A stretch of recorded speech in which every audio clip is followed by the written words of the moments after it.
Today is Wednesday, October 27, 2021. Coming up on Roland Martin Unfiltered, broadcasting live from the campus of Fisk University in Nashville, Tennessee. Of course, we're streaming on the Black Star Network. The president of Howard University is demanding that students end their occupation of Blackburn Hall. His center has been going on now on its third week. We'll tell you what he had to say, also what the students' response is to his demand. Also, on today's show, we'll talk with the Rolling Stone reporter who penned the article about the insurrection on January 6th and how Republicans in the House were very much involved in that. Also on today's show, a clemency hearing for Oklahoma death row inmate Julius Jones was postponed while his legal challenge is pending in federal court. We'll talk with the sister of Julius Jones about his case. Stacey Abrams' political organization donating more than $1 million to pay off medical debts. Also, paid family leave removed out of the bill in Congress because Senator Joe Manchin objected to it. Progressives not happy as well. Plus, 5 years ago, a Georgia man was shot 59 times. A grand jury finally indicts the officers responsible for his death. Also in Georgia, a judge declares a mistrial in the murder trial of 3 former white Washington County Sheriff's officers accused of tasing a black man to death. We'll talk with the family attorney. Also in our Tech Talk segment, it's a one-stop shop for all of your tech needs. We'll have the founder of the Fix It app to tell us how simple it is to get someone to fix your devices. Plus, as a new show, putting a 21st century twist on stories and characters of the Bible, we'll talk with Kay Singleton, who is the creator of The Covenant. Folks, it is time to bring the funk on Roland Martin Unfiltered on the Black Star Network. Let's go. He's got it. Whatever the miss, he's on it. Whatever it is, he's got the scoop, the fact, the find. And when it breaks, he's right on time and it's rolling. Best believe he's knowing. Putting it down from sports to news to politics. With entertainment just for kicks, he's rolling. It's on go, y'all. It's Roland Martin, rolling with Roland now. He's funk, he's fresh, he's real, the best, you know he's Roland Martin now.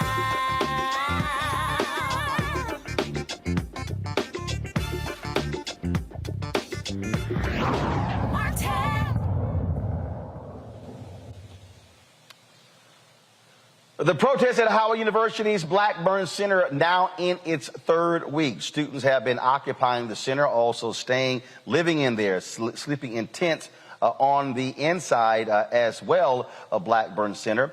They're demanding better housing conditions, also other changes to the university. Now, President Wayne Frederick, in an email sent across the campus demanding that students in the sit-in protest, he says, and this is what he wrote in part, there may be areas where we agree to disagree.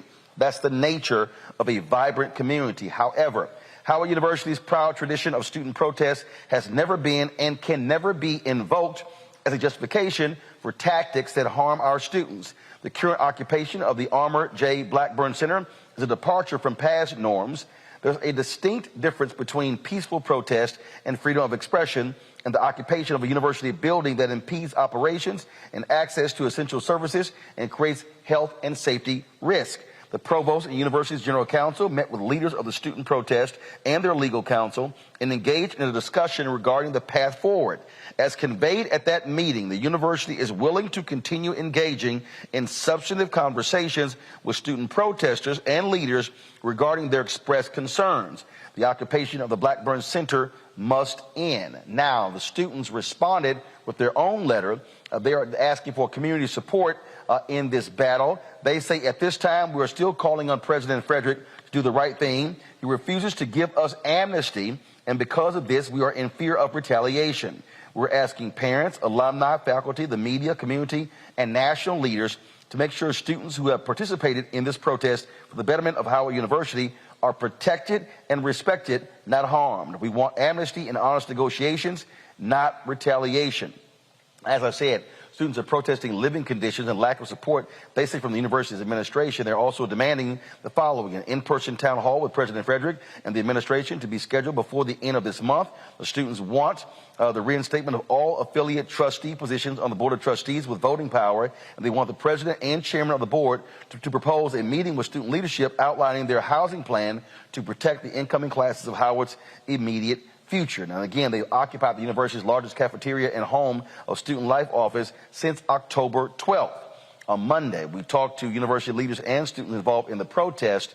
Of course, this is, again, continuing, and they're getting support from different people around the country. I saw it before we came on the air. Cliff Albright, co-founder of Black Voters Matter, sent out a tweet calling for the support of these students. Let's talk this with our panel. Robert Patillo, he is the executive director of the Rainbow Push Coalition Peachtree Street Project. Xavier Pope, host of Suit Up, news owner of the Pope Law Firm, Law and Victoria Burke, writer with NNPA and the Griot. Okay, all right, glad to have all three of you here. Lauren, when you look at what's going on there, you look at the people who have actually gone by there, again, offering their support to these students. The university, again, Frederick comes out making his comment for the first time. And so this has also been a very contentious battle, saying he has not been responsive enough to these students. Yeah, and I don't know that the dictatorial approach that he's taking is going to work. I'm not sure we've ever seen that work with students on campus that have taken over a building or have had a protest. And talking to the students for the GRIO, a piece I did for the GRIO maybe about 2 weeks ago, they were talking about retaliation at that time. The students were very reluctant to speak and use their names. They had referred to instances of retaliation that they had undergone. I'm not sure why it's that difficult to have a town hall with students. You know, I mean, we have presidents of the United States that have town halls on national media all the time. Why can't the president of Howard University have a town hall with his students? And I think, you know, having that type of town hall, letting them air whatever it is their grievances are in public or in private, I mean, however they want to do it, I think would probably go a long way, because they keep saying that they feel like they're not being heard. And quite frankly, I don't see any evidence that they are being heard. I mean, I'm not seeing anything where the president is having meetings either with a smaller group of students directly or a large group of students at a town hall. So, I mean, I know that it's not easy to get publicly criticized. It's not easy to be criticized in the media. It's not easy to run a college or university in this moment when we had COVID and all these other difficulties that higher ed administrators have. So I'm not saying that Dr. Frederick's job is easy. It's not a job I've ever done, so I can't speak to some of the complications that I'm sure he has.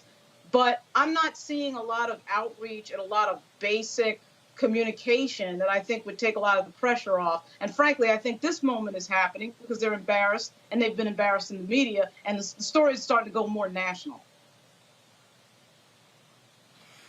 Robert, somebody sent me a tweet, and I commented about this, and I actually said that I am more than willing to moderate that town hall for us to also stream it on Roland Martin Unfiltered and the Black Star Network. That way you sort of have someone, look, I didn't graduate from Howard University. I have a niece who goes there, but I don't have any relationship with them.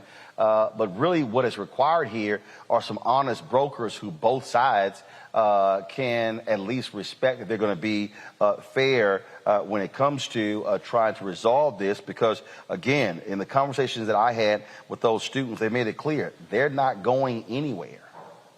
And I love to see this revolutionary spirit going through these students. This is exactly what got me expelled from college back in 2005. When I was a junior at Clark Atlanta, we were organizing campus workers with regards to campus conditions, and I actually ended up getting expelled. So when these students say that they want amnesty, that's why it's important to have these conversations, because if there's no one there sticking up for you, I had in my situation, Reverend Jackson stepped in, which resulted in everything being okay. But for these students, it's important to have that type of public support behind them, because at the end of the day, if they did not bring this level of attention to it, they would have already suffered repercussions. And that statement that the president released sounded damn near Trumpian in its tone when you're talking about you need to get the building back up and running. It's starting to sound a whole lot like Law and Order presidency that we heard last year. So we cannot be encouraging these students to stand up and fight for their rights when it comes to the political sphere or when it comes to elections, but then say, shut up and dribble when it comes to issues on campus. So I stand in complete solidarity with those students. Anything that we can do to help them, we are 100% behind them. I think that we need to have more people speaking out on the issue, because as I said, as somebody who's gone through the process before, I understand what they mean when they say that amnesty and a honest conversation is absolutely necessary before you even begin to start breaking the occupation. You don't break the occupation first and then start talking. You start talking while you still have the leverage which they have right now. Right. Xavier, when we talk about, again, where we are with these protests and the students, I mean, look, you have a university of several thousand students. At best, you're talking about, and again, this is from the students, at best, you're talking about 150 students who are involved in this. You don't even have 5% or 10% of the students who are involved. But you are seeing, but where they are, they're killing the university on controlling the narrative, on driving social media as well. And so how do you see how this should be resolved where, you know, if you're the students, their focus is really on going to college and getting their studies taken care of, as opposed to having to be engaged in this type of protest. Great question, Roland. What you're seeing is the advantage that a younger generation has over an older generation when it comes to social media and spreading a message. Their issue is about fair housing, some of the issues with mice and some of the things that are happening on campus. If you have an older generation that is seeking to tell them to be quiet, and basically only some of you all have some issues, well, they don't have necessarily the same tools that the younger generation has to be able to spread those issues, and that is one of the main reasons why they have the tools. They have the tools, Xavier. They don't know how to use them right. There you go, Roland. You know that better than anyone in terms of being able to use the tools that are there in front of them. And I think that attempting to shut down those conversations, and like my brother said, it sounds Trumpian. And the more you tell them to shut up, the louder their voices get, and the more this story goes national. I know it may be a small amount of students, but if no student on your campus feels comfortable where they are living to be able to get a decent education, then no student is getting a good education on that campus. Look, it is a matter of, I think, when you look at tactics, style, controlling the narrative, Lauren. Look, if I'm Howard University, first of all, I am being very much on the offensive. I'm dropping statements every single day.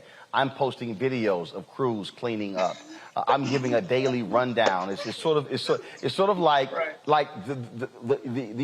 to me, the way you counter that is you say, we brought in additional 300 personnel who are going door to door. They announced this hypercare initiative, and my whole deal would be, the moment a student lodges a complaint, we're telling Corvius or whoever controls the dorms that must be dealt with not in 24 hours. It must be dealt with in 12 hours. I mean, so again, you have to me, you have to create the sense of urgency from the university standpoint to be able to say, we are fixing these problems, we're getting these things taken care of. And then you come out and say, if there's a student that has an issue with any one of their dorms, we want to know right now. And it's going to get fixed in the next 24 to 48 hours. Right. The point that the brother just brought up about social media is dead on, right? And the point that you just made, Roland, in dovetailing with that.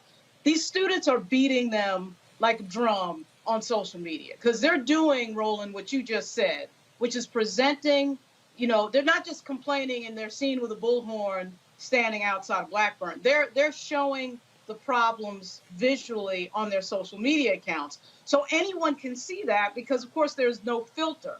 I mean, it's just basic communications.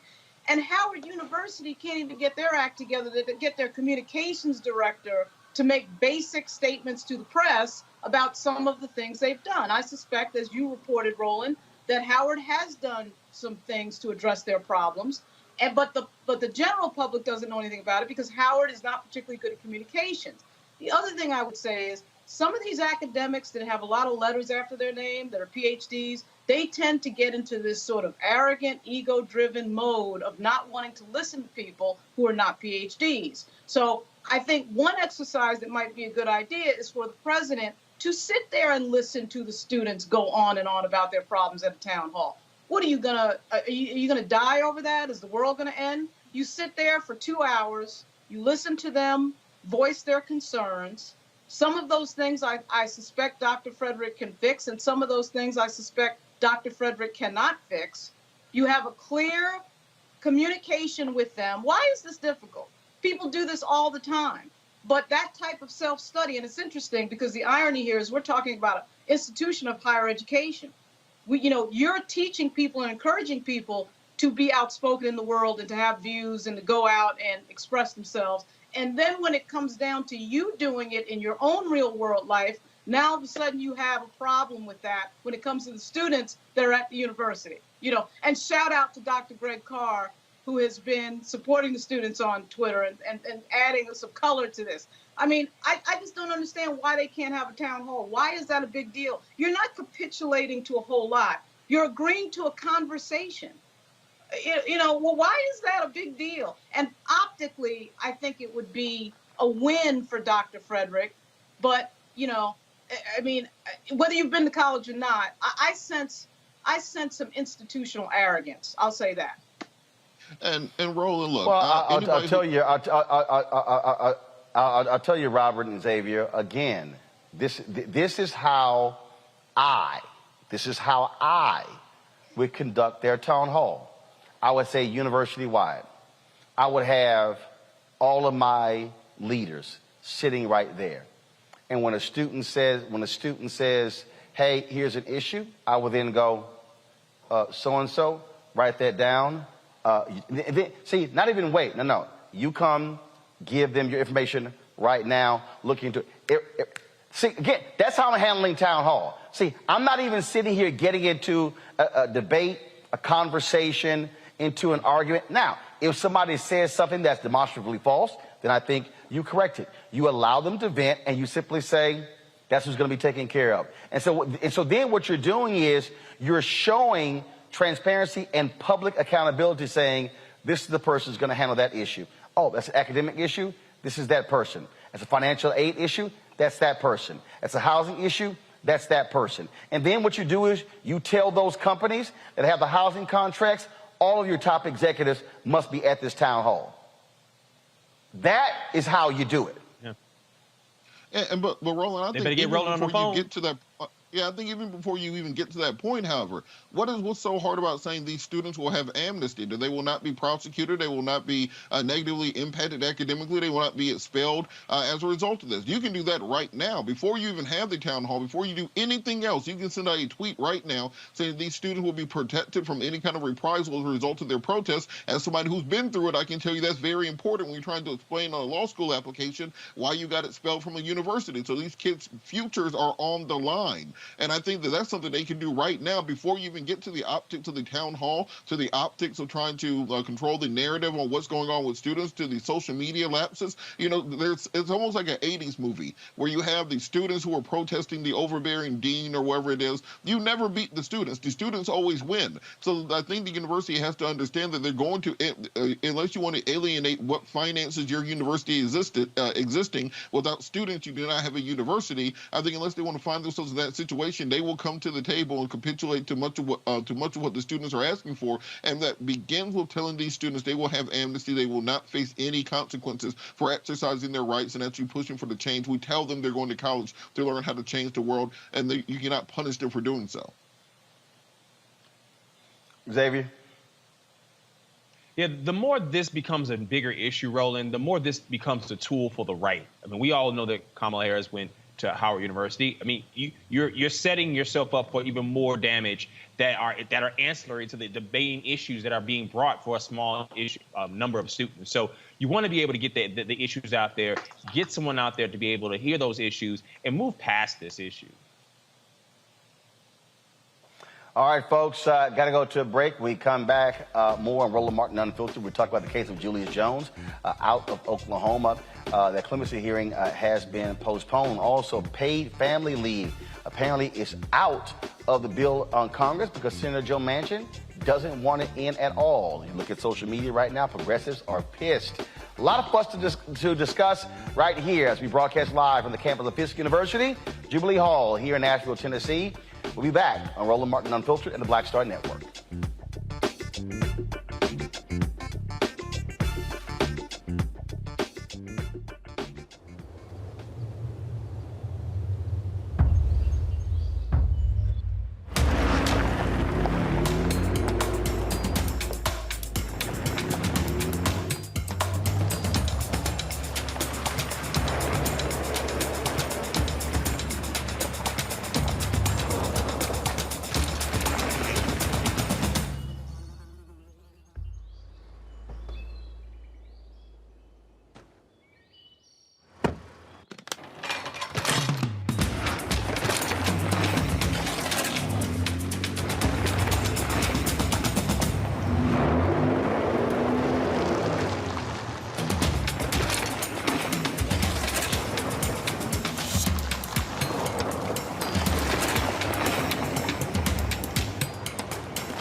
Betty is saving big holiday shopping at Amazon. So now, she's free to become Bear Hug Betty. Settle in, kids. You'll be there a while. Ooh, where you going?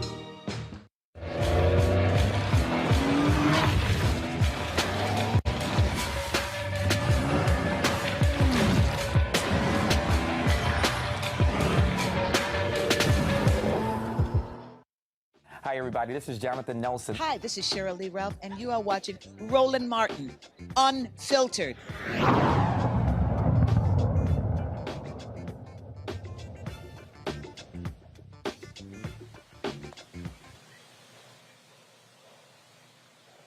All right, folks, welcome back to Roland Martin Unfiltered here on the Black Star Network. Earlier this week, we talked about a story out of Rolling Stone that detailed House Republicans who were very much involved in the planning of the insurrection on January 6th. It broke down their staff, what their involvement was, the kind of phone calls that were going back and forth. It's certainly an explosive story that detailed more than, frankly, we've heard from the House committee investigating this. The reporter who wrote that story is Hunter Walker. He joins us right now on Roland Martin Unfiltered. Glad to have you here.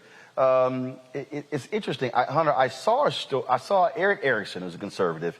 He tweeted earlier today, critical of media coverage of January 6th. I responded by saying, frankly, I think what happened on January 6th is being underreported. You have Condoleezza Rice, who goes on The View talking about, oh, you know what, Americans have other things they want to care about. We should move on. No, as your story laid out, the individuals and their staffs that were very much involved in the planning of what took place on that day, they are still in power. If the Republicans take control of the House next year after the 2022 midterms, those individuals will be in the majority. They will be wielding power. You know, I was there that day, Roland, and I absolutely agree with you that if anything, people are not paying enough attention to what happened. You know, watching it play out in front of my eyes, it was absolutely apparent that this was a violent attack on the very heart of our democracy that was, you know, perpetrated with, at the very least, support and encouragement from elected officials. And you don't need an investigation to know that. You know, Mo Brooks, congressman, stood on that stage and told people to fight. President Trump also told them to fight and encouraged them to march to the Capitol. There were members of Congress billed as speakers participating in that wild protest that was supposed to occur on the Capitol steps.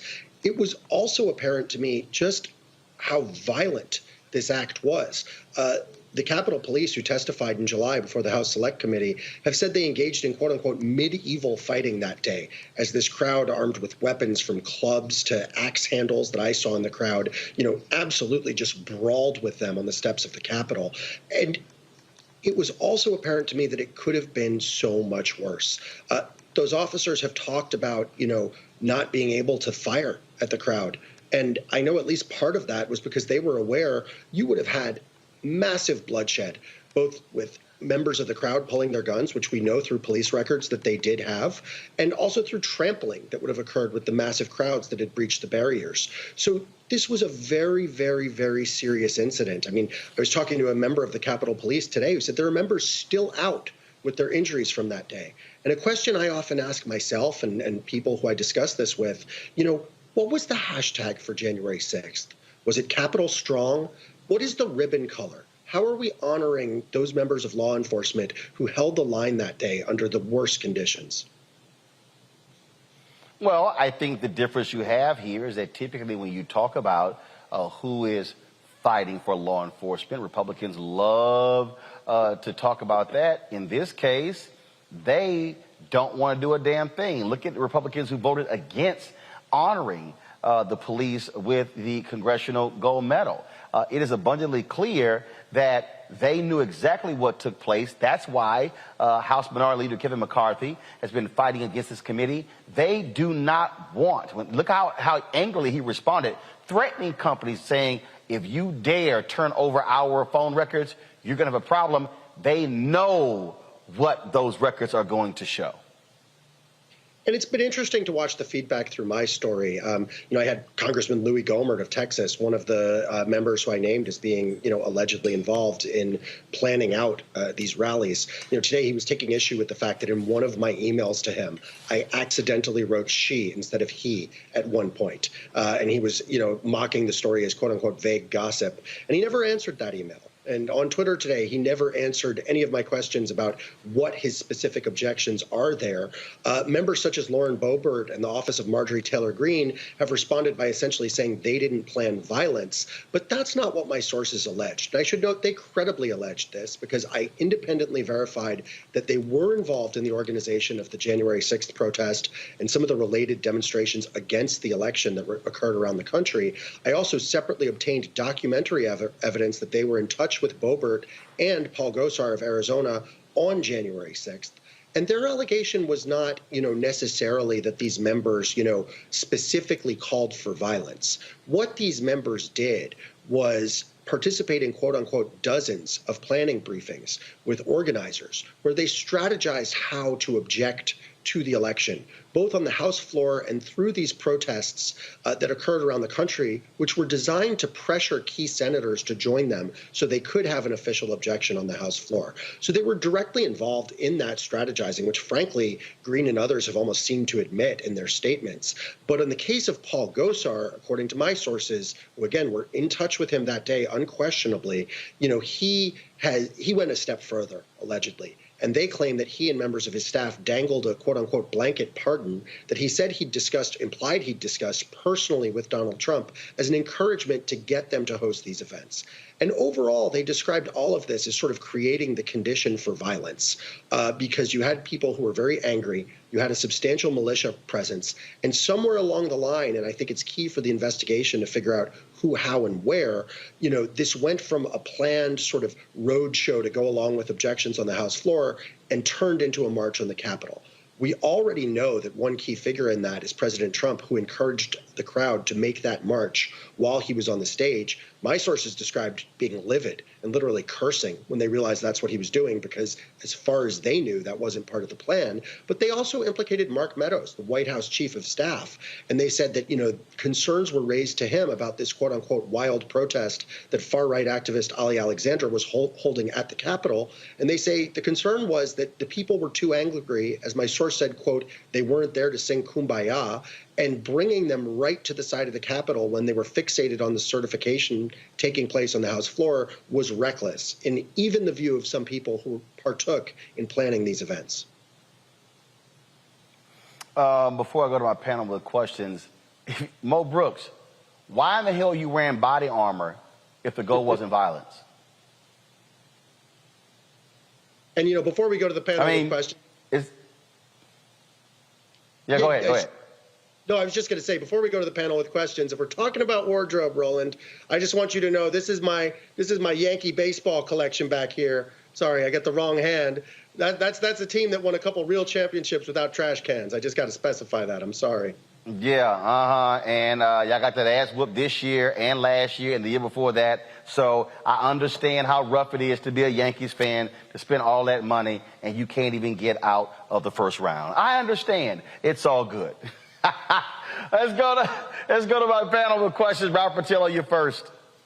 Well, I think it's very interesting the way the Republicans have decided to downplay the very nature of the insurrection on January the 6th, particularly when put in the historical context of angry mobs overthrowing governments in any of those democracies. But what exactly can be done to members of Congress who are found to have been complicit or who have been found to have, as Mo Brooks may have, specifically planned violence against their coworkers? What exactly can Congress do in order to punish them? Well, first off, I think you're making an extremely important point. The historical analogs that we have for, a ransacking of a government building, particularly, in an effort to block or overturn an election, they are all extremely dark. And part of the reason I'm so adamant about continuing to investigate this, but also, keeping the focus on it, encouraging people to pay more attention, is I truly fear that if we ignore the fact that we've now not had a peaceful transfer of power, we've now had an authoritarian attack on the Capitol, this can only metastasize within the society. Now, in terms of, repercussions, frankly, Merrick Garland holds a lot of the cards here. And my understanding from talking, an important thing to understand is there are two parallel investigations right now. There's this House Select Committee investigation, and there's also the DOJ investigation being led by the FBI. Now, the DOJ investigation is the largest in the Bureau's history. Sources familiar with it have told me that they're really taking a traditional criminal investigation approach. And that means, sort of operating with the target being a pyramid, and they're starting from the bottom and going up from there. And right now, that means arrests of the people who actually entered the building. It's not clear how far up that pyramid the FBI will get or how long that will take. So, these questions of what was the White House's involvement, what was member of Congress's involvement, what was the involvement of members of Congress, it's not clear the FBI will get there or how long it will take. The House Select Committee is essentially taking the opposite approach and looking at the higher level organization. However, they do not have criminal authority. And as we saw when Steve Bannon tried to defy their subpoena, what they can do is make criminal referrals to the DOJ. So when it comes to members of Congress, my understanding from sources is if they do find what they believe is criminality, such as, for example, in that pardon allegation, they would likely refer that matter also to the DOJ, just because they would prefer a nonpartisan body with criminal authority to investigate it. If they see that the DOJ is not acting or not acting quickly enough and they want to take action against members of Congress, frankly, the options are pretty weak. They begin with a reprimand, which is essentially a strongly worded letter. They then go to a censure, which is, I guess, a louder, strongly worded letter. Then they involve stripping someone of committees. That's already happened to Marjorie Taylor Greene, so that couldn't happen to her again. The last step is expulsion from Congress. And since my story was published, many Democrats have called for this for some of the people I named. However, expelling them would require the support of 2/3 of the House. So there's no way they can do that with Republicans. And as you just pointed out, Republicans have really been focused on downplaying this, protecting their allies, and trying to move on. Lauren. Yeah, so I was there when Congressman Bill Jefferson's office was raided by the FBI on Capitol Hill at the Rayburn House Office building. I was there when Charlie Rangel was censured for some obscure tax thing that nobody can explain. And, my boyfriend of a long time is a U.S. Capitol Police officer. He's on Senate chambers. And this was, to say a scary thing would be a very, would put it mildly. I've worked in the Capitol, and I am having a great deal of trouble figuring out after reading your piece, Hunter, and after seeing so many other things, particularly from the right on Back of the Blue and all this other nonsense. My father was also a law enforcement officer. And to have the conservatives, Mr. Brooks and Mr. Gosar and all these people say absolutely nothing. And really, Merrick Garland has done absolutely nothing to this point. I mean, we've seen members of Congress get indicted. We've seen them get arrested. We had a member get indicted last week for lying to the FBI, right? So I don't understand what the problem with, when did sedition suddenly become legal? There's enough there with just what we know through the reporting that you've done and so many others. I understand that we're not to the complete bottom of this, but I don't know that I have a question other than, aren't you a little surprised that we're sitting here talking about this as if, somebody got hit with jaywalking? By the way, go Yankees. I was born in the Bronx. So, yes, the Yankees are better than the Astros. So, anyway, Hunter, I'd just like you to comment on that if you want to. Well, if y'all so much better, why you been losing? Hunter, go ahead and answer. Well, look, the Braves ain't been losing nothing, so we're good over here. Player, the trash can. But anyway, first off, let me just say I hope that you and your boyfriend are both doing well. Because I know for reporters like myself who were there that day, members of the Capitol Police, members of Congress and their staff, this was a legitimately traumatic experience. And for myself and many other people that I talked to, part of what's made it more and more painful is in the aftermath, just seeing this not respected, not acknowledged, and frankly, by many of these same members who are allegedly involved, it's been denied. I mean, Gosar has implied that this was an FBI plot. You know, you've had people suggest this was a normal tourist visit. Several of the people I've named, including Green and Gosar and Gomert, were all partaking in these quote-unquote justice for J6 rallies, actually standing up for the rioters and calling them political prisoners. So that's made it more painful.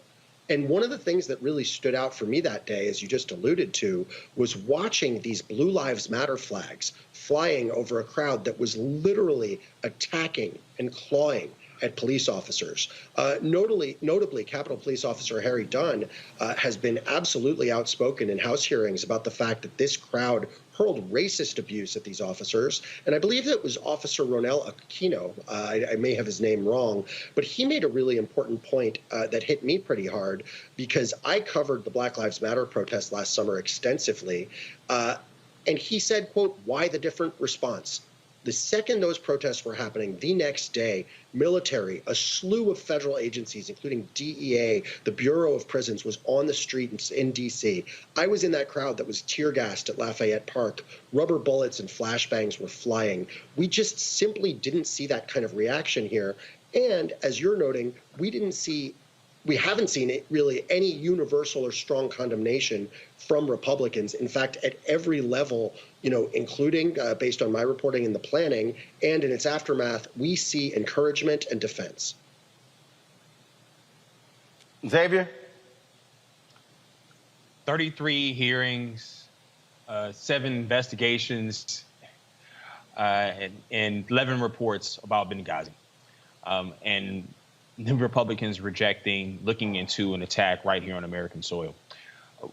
What say you, Hunter, about the process in terms of the time it's taken to get to this point, including your reporting, and the change in the narrative in terms of how Republicans have basically put propagandize against January 6th, the upcoming midterms that will maybe shape that timing, and then also looking in future reporting that you're seeing in terms of connecting maybe some finance element of an investigation and tying some members of Congress to some of the planning associated with getting people to D.C., getting people involved in terms of hotels and all the different wranglings around that in order to look into it from another angle to be able to connect some of the causes of action. Well, you know, the structure I outlined with Congress not having criminal authority and frankly not having, you know, even much ability to, you know, expel their own members for clear wrongdoing, that structure existed prior to this. So, you know, if we're going to see reform on that front, it would be later down the line. When it comes to the FBI, you know, I would just say publicly, it does not seem like there's a lot of activity. Privately, I do know they were talking about that sort of top-down structure, or sorry, bottom-up structure, not focusing on the organizers. It's unclear if after some of these revelations that we're seeing from my own reporting from the committee, whether or not that's going to change and whether we will see the DOJ take more aggressive action. I know, you know, from talking to members of the committee, talking to sources familiar, as I alluded to earlier, many of them were personally deeply affected by what happened that day. And they are aware of sort of the clock, you know, going over their head with, you know, the potential of a Republican takeover in Congress, the potential of another presidency and a DOJ that, as we saw, you know, during the Trump years, kind of quashed legitimate investigations or allegedly quashed legitimate investigations.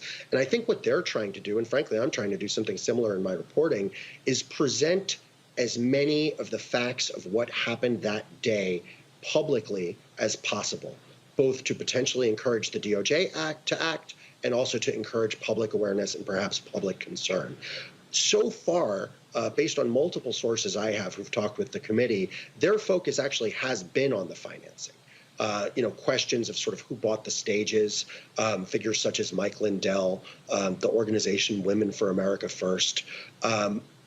However, what I do wonder is whether in light of these witnesses who are now coming forward, these sources who spoke to me, whether in light of this information, they do start focusing on this question of members. Because I think that, you know, political figures, whether they be members of Congress or allies of the administration, people such as Jared Kushner, we've seen them be sort of the third rail in Trump-era criminal justice.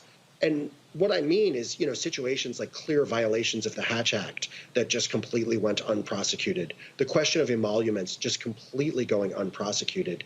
And as was alluded to earlier, there's a large, contrast between that and some of the aggressive enforcement we've seen in earlier years with earlier administrations. In this case, along with what went on with the members of Congress, I think, my sources in saying that Mark Meadows, the White House chief of staff, was a clear liaison between these activists and this political events and the White House, that would seem to be a clear Hatch Act violation to me. So, I think the fundamental question here is, will President Biden, his attorney general, and this committee focus on these things and demand or take action? All right.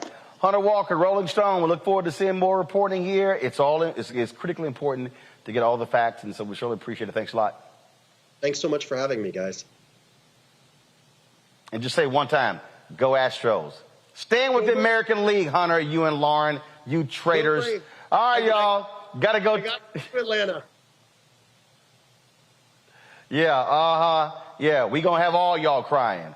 All right, y'all, got to go to a break. We come back. We're going to talk about the case of Julius Jones out of Oklahoma. Why his clemency hearing has been delayed.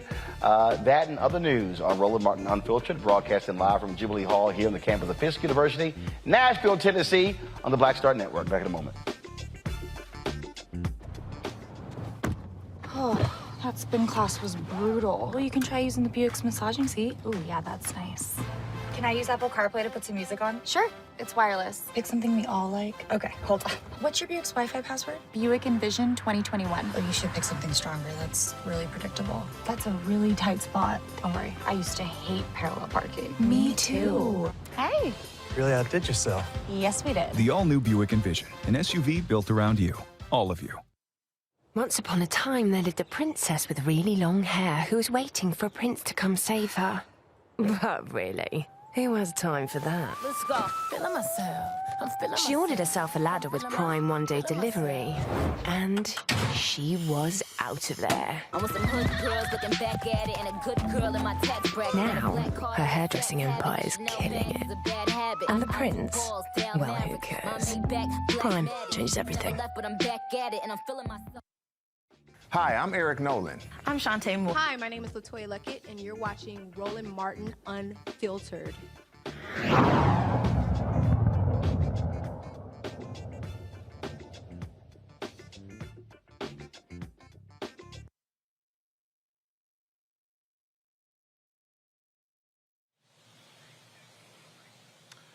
The fight over the life of Julius Jones continues. His clemency hearing has been delayed while there's a legal challenge. Remember what the governor said. This is the brother who's made it clear that he did not commit a crime he was convicted of. The parole board said that his case he should be switched to a life in prison without parole. They said, look, there are issues with this particular case. Well, you have district DAs and others who've been questioning that. So you've all of this battle going on. And the governor said, well, let's simply allow for a clemency hearing. Now, execution date has already been set, so he's on the clock. So now the hearing is being delayed. So we want to talk with his sister. She joins us right now.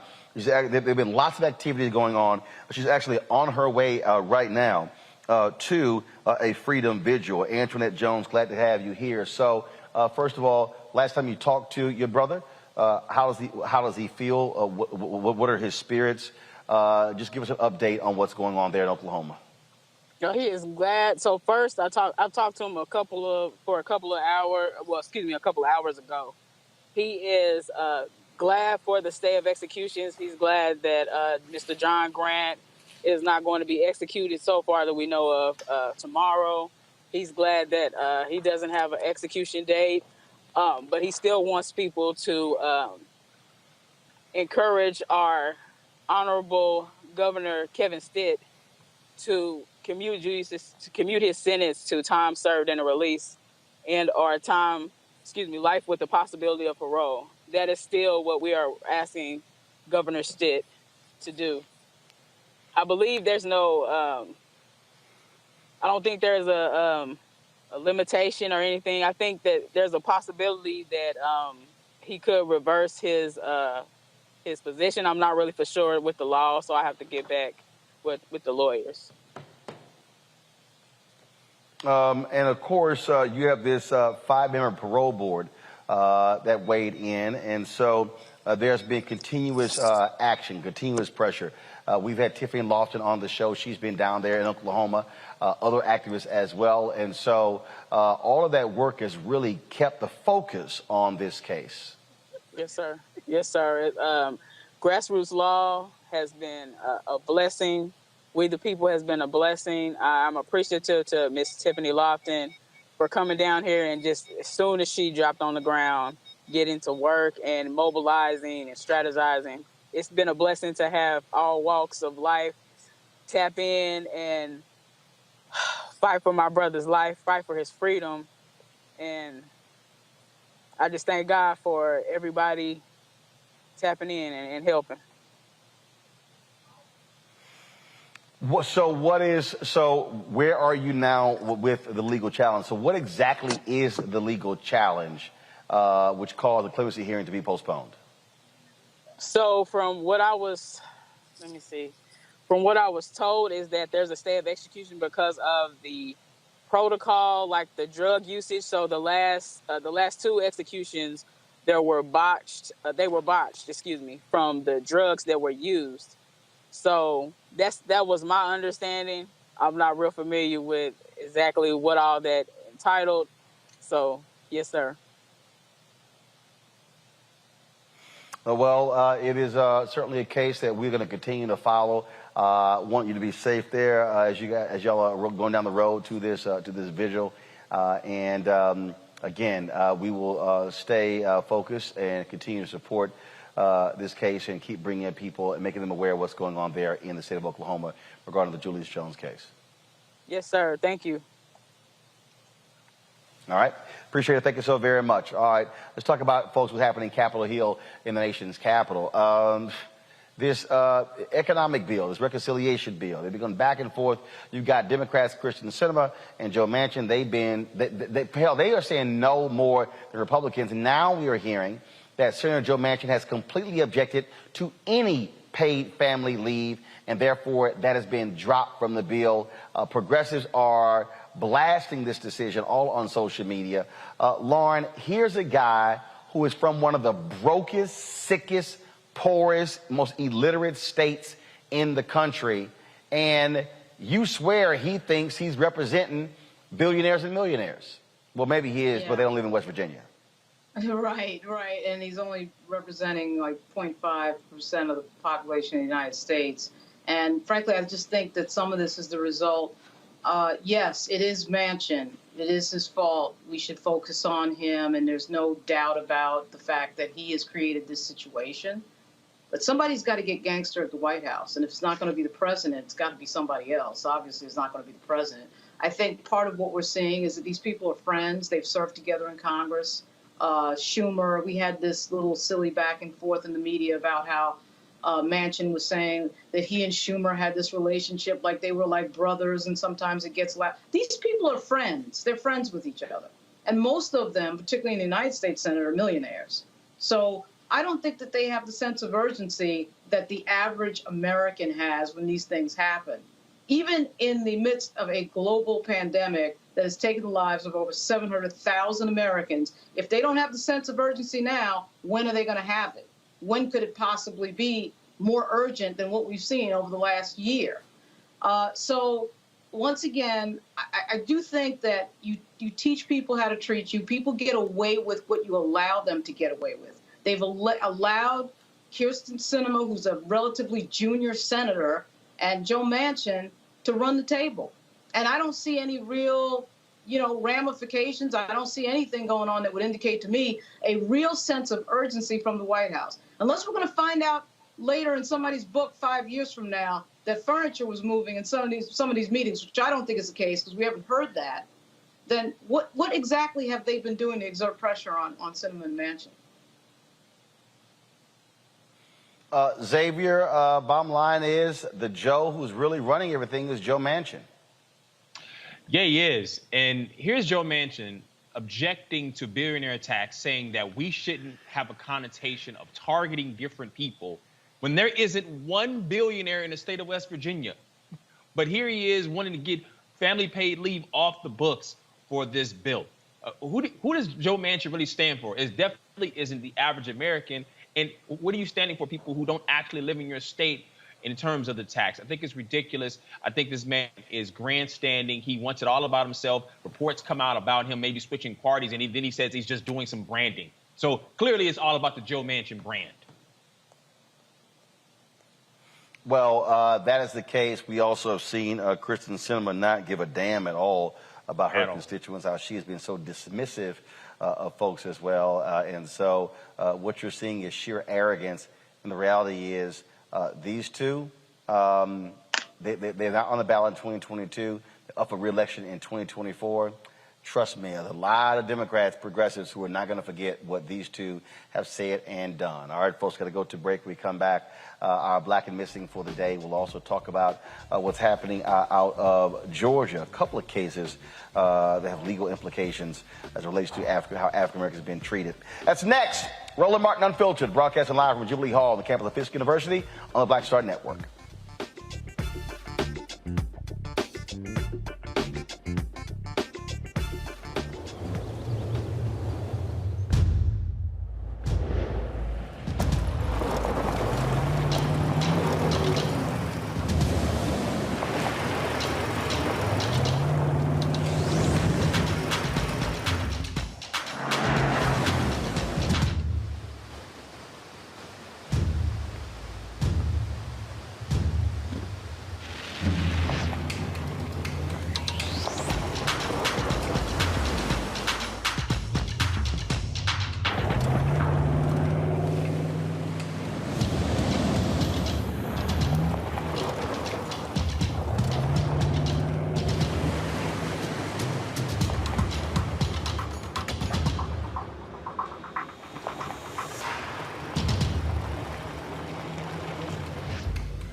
Maureen is saving big holiday shopping at Amazon, so now she's free to become Maureen the Merrier.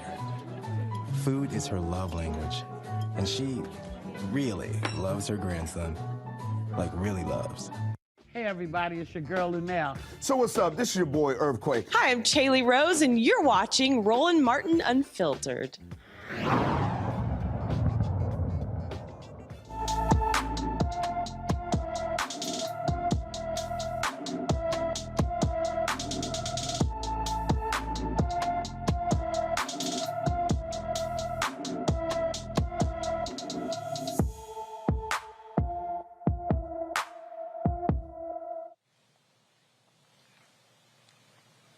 14-year-old Shantarika Robinson Pike was last seen in Chicago, Illinois on July 30th, 2021. The 5'2", 140-pound teenager has black hair and brown eyes.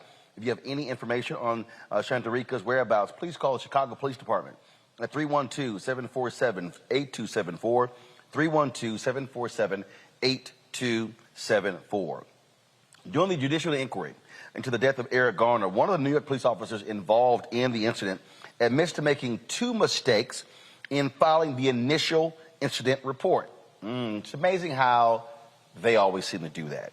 Arresting officer Justin D'Amico acknowledges two critical errors he made in filing the report on Garner's death, writing that no physical force was used in the arrest and charging Garner with a tax avoidance felony. However, a top-ranking New York Police Department official testified there was no cover-up in the internal investigation into the officers. Of course, Garner was killed on July 17, 2014, after D'Amico's partner, Daniel Pantaleo, put Garner in a prohibited chokehold while arresting him. It's always amazing how they always say after the fact, oh, the information, I didn't get it right. Oh, kind of timely.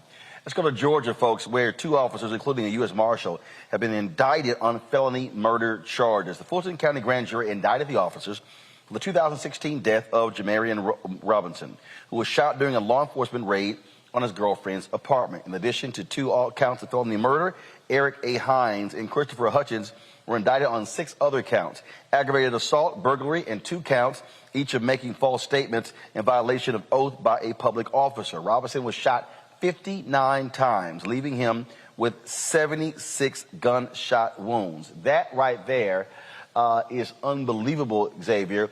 And again, I keep telling people, and yes, indicted and charged is not the same as convicted, but the reality is, if it was not for the activism of Black Lives Matter over the last 8 to 10 years, you would not see the increasing number of police officers who are being charged or indicted.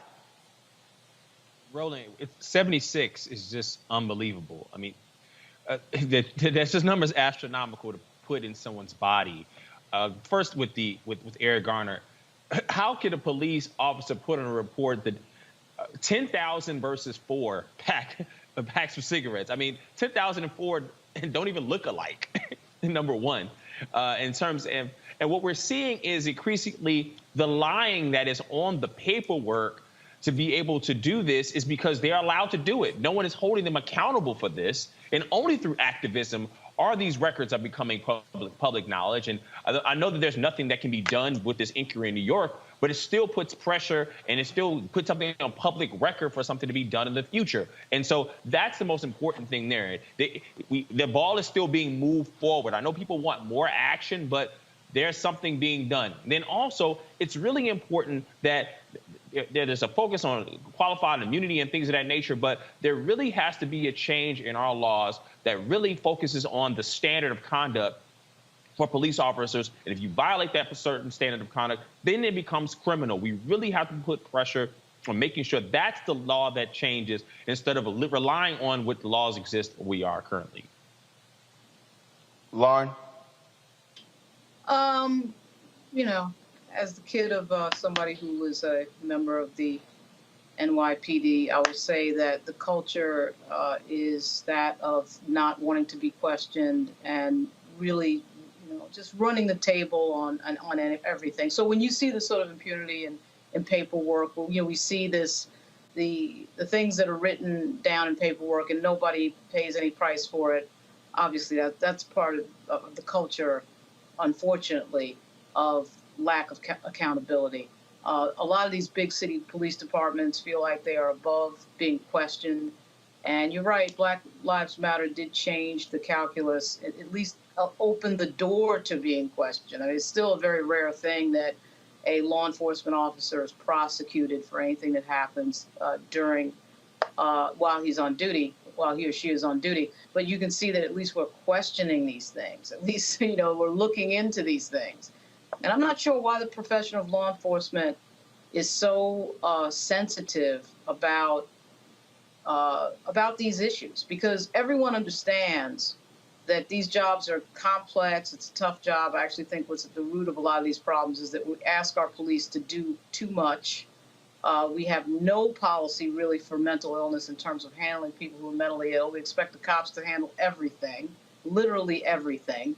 And the profession of law enforcement needs to be, I think, a little bit more aggressive about trying to figure out how to get out of some of these calls that they are involved in that really don't require somebody with a firearm. So there's that. And I just also think, too, that the National Fraternal Order of Police misses the boat every time on issues around gun control. They're the ones that are at risk when we allow people to have any gun they want, anytime, any place, particularly in certain states. And they're the ones at risk, and yet they don't say anything when the issue of gun control comes up.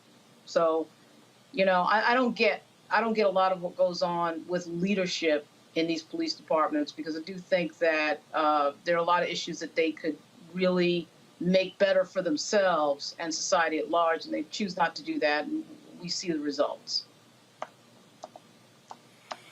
Let's talk about this case out of Georgia, where a Georgia judge declares a mistrial in the murder trial of 3 Washington County Sheriff's officers accused of tasing a black man to death. The jury could not reach a unanimous verdict on whether Henry Lee Copeland, Rhett Scott, and Michael Howell were guilty of felony murder involuntary manslaughter, false imprisonment, and aggravated assault charges related to the death of Uri Martin. The trio tased Martin 15 times in 4 minutes after Martin refused to stop for them while walking to visit relatives on July 17, 2017.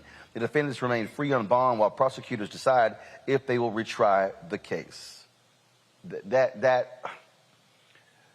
Man, do we have the family attorney ready, folks? I'm here. Joining me now is Moolee Davis and Francis Johnson, the Martin family attorneys. Glad to have both of you here. For those who don't know, he was walking. They stopped him because was he committing a crime? Why was he even stopped? There is no legal basis for him to have been stopped. He was literally walking from a town called Milledgeville to Sandersville. And at the time, he was in a small town called Deep Step, which is in between Milledgeville and Sandersville, just merely walking down the street. This is an incident of a black man being killed by law enforcement for walking while black. Period, point blank. There is nothing more to it. This is in July. He asked one resident for some water. That resident shooed him away, said no. He kept walking. So he didn't violate any law. But these officers, as so many have and continue to do, feel like they have this right over black bodies to be able to do what they will to our bodies, to our people. And that's what we're up against, not just in Sandersville, Georgia, but really all over the country as we continue to see black men and women and children brutalized by law enforcement. Jury did not come to a conclusion here. First of all, 3 white sheriff's officers. What's the makeup of this jury? The makeup was about half and half. One of the things that disturbed us, Roland, was that they... First of all, when you say half and half what? Black and white. So there were... Got it. Yeah, they had 14 with 2 alternates, 7 black, 7 white. One of the issues was that during the course of the trial, they discovered that a distant relative, but a relative of one of the defendants was on the jury, and they didn't excuse him. And how he didn't realize that this was one of his relatives during jury selection still baffles and befuddles all of us. But yet and still, once he disclosed that he was a relative of one of the defendants, we believe that he should have been dismissed. The law didn't require it, but we thought that when you're seeking justice and truth in a very volatile kind of situation such as this, you should make sure that the community feels as though this was done fairly, and the community does not feel that way as it relates to this juror being left on this jury. Man, this is certainly. First of all, it was revealed and he was left on. Was the judge asleep? No, he came to the judge. He said, our cousins or our grandfathers were cousins, and I realized that we're related. There was initially a motion by the district attorney for him to be excused. The defense opposed it, and then the district attorney withdrew that motion, and they left them on, and they continued forward. And they deliberated. They started Friday deliberating, and then, on yesterday, the judge declared it a mistrial. They indicated that they were just deadlocked, and there was no hope of a unanimous decision either way. And we don't know what the split was for conviction versus acquittal, but this was just, again, traumatizing for the family to watch and have to hear Mr. Martin begging for his life and begging them to stop as they jolted him with 50,000 volts of electricity 15 times in less than 5 minutes. And then they left him and didn't perform CPR on him. And the witnesses, their testimony, the lay people who were there and observed this said that they treated him like worse than a dead animal. Well, hopefully these prosecutors are going to retry these three sheriff's officers. Sad. Attorney Davis, we surely appreciate it. Thanks a lot. We appreciate you. We appreciate you all focus some attention down here and really hope that we can finish his march from Milledgeville to Sandersville, because he should, and we all should be able to walk where we want without the threat of violence by police or others. So thank you. Certainly agree with that. Thank you so very much. Going to a break. We come back. We'll give you an update on the Ahmaud Arbery case and cover some other news right here on Roland Martin Unfiltered on the Black Star Network. Oh, that spin class was brutal. Well, you can try using the Buick's massaging seat. Ooh, yeah, that's nice. Can I use Apple CarPlay to put some music on? Sure. It's wireless. Pick something we all like. Okay, hold on. What's your Buick's Wi-Fi password? Buick Envision 2021. Oh, you should pick something stronger. That's really predictable. That's a really tight spot. Don't worry, I used to hate parallel parking. Me too. Hey. Really outdid yourself. Yes, we did. The all-new Buick Envision, an SUV built around you, all of you. Once upon a time, there lived a princess with really long hair who was waiting for a prince to come save her.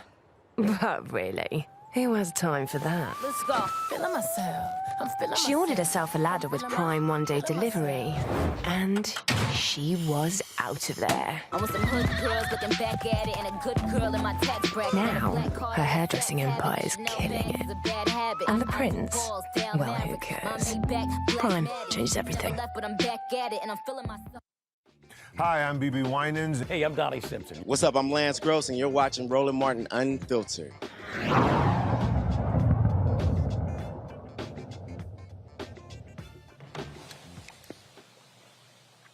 Here's an update on the trial of the three white men accused of killing Ahmaud Arbery.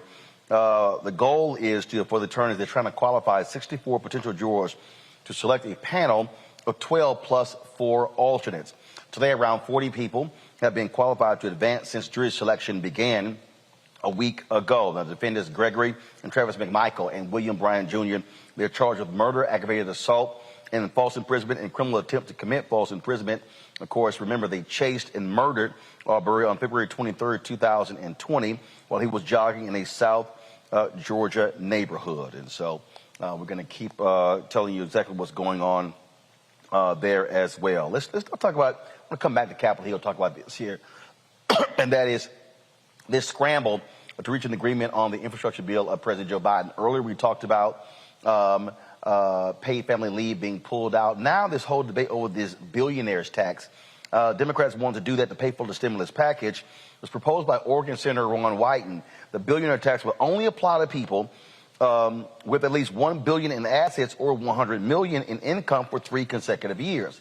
According to experts, that's roughly 700 taxpayers. Yet you have folks like Elon Musk, who made $36 million just the other day, whining and complaining, oh, how unfair it is. I'm trying to understand, if you're a billionaire, trust me, you ain't got money problems, Lauren. No, I mean, that's true. They were having some sort of discussion about whether or not it was constitutional to target a specific group of people for that tax. Obviously, they can pay it. That's not the issue. You know, it's hard to argue. I mean, this idea that you're going to be pro-billionaire, I mean, billionaire with a B, and have Mitt Romney come running out to defend them. You know, if you tax them too much, they'll, you know, it won't trickle down right, whatever. I mean, no argument that you can come up with sounds sane in a nation where we have a wide income inequality gap. But I will say that it's amazing, isn't it? Because there's no political price to be paid for defending billionaires, apparently, because several senators came out against that tax very publicly and very loudly, and they pay no political price for it. As part of the culture that we have in the media of having these very short spans of attention and very short media cycles, you know, people can stand up there and defend billionaires at a time, again, at a time of global pandemic, at a time we have more than 40 million people in poverty, and nobody bats an eye. I mean, it's sort of amazing how that can happen. It was only like maybe 48 or 72 hours ago that we first heard about this tax idea from Senator Ron Wyden. and it's already gone. It's already come and gone in that short period of time. It's crazy to see the negotiations going on Capitol Hill, Xavier. And if people want to see how the rich are easily protected by Congress, they're getting all they need to know right now. Joe Manchin, once again, wants parents to prove that they're working to get a child tax credit, but billionaires, they get to do whatever they want, not pay taxes if you want, get defended. But the sole reason that they get to show those who support them that one day you'll be rich, so support the billionaires, and once you get rich, you won't have to pay taxes either. I mean, it's amazing how the certain segment of our political population keeps selling the fantasy of one day you might get rich, and to be able to protect billionaires. I think is absurd. It is certainly that. Let's stay in Georgia, where Stacey Abrams, her group Fair Fight Political Action Committee, they're donating $1 million to cover the medical debts for people in 5 states. They're working with a nonprofit group, RIP Medical Debt, which is dedicated to clearing personal medical debt. They will use a donation to clear the debts of more than 100,000 people in Georgia, Arizona, Louisiana, Mississippi, and Alabama. RIP Medical Debt says Fair Fight's donation is the 3rd largest in its history. The group has wiped out more than $5.3 billion in medical debt since 2014. How about this, Elon Musk? If you want to do something, why don't you pay off the medical debts of, let's say, 1 million people in America? And guess what? You can get a tax write-off by giving to a nonprofit. How about that, Lauren? Yeah, what an idea. Elon Musk is too busy, going to movie openings and being an attention whore to care about something with regard to anybody else other than Elon Musk. So that's unlikely to happen. It is good to see that Stacey Abrams is doing that. I'm pretty sure it's still true that medical debt is one of the biggest drivers of bankruptcy filings in the United States. And because this country has no health care program until Obamacare came along, right? I mean, there was no way to really easily get health care without going bankrupt if something happened. Right. It's really like the only industrialized nation that has that problem, and it's ridiculous. I do get a kick, Xavier, out of people like Elon Musk bitching and moaning about the government when the reason he is the billionaire, government tax breaks. Right. Yeah, sweeten the pot. How about sweetening the pot for those who are in debt right now? This is the worst time in the country's recent history to be in debt, whether it's medical debt, whether it's personal financial debt, or whether you owe money in terms of your housing and rent. That there are Americans that are struggling on a level that we cannot even comprehend right now. And we're sitting here battling over whether billionaires should be able to pay their fair share to be able to solve some of the issues in the country. I think that is really it's really interesting that they have the loudest say when they have the smallest amount of members in their group, 700, and they have the ability to be able to do the things to be able to pay their fair share. All right, folks, I'm here in Tennessee on the campus of Fisk University in Nashville. In this state, they've been having lots of battles over the removing of Confederate statues. Well, what was born out of that in Franklin, Tennessee was the adding of a statue acknowledging enslaved Union soldiers.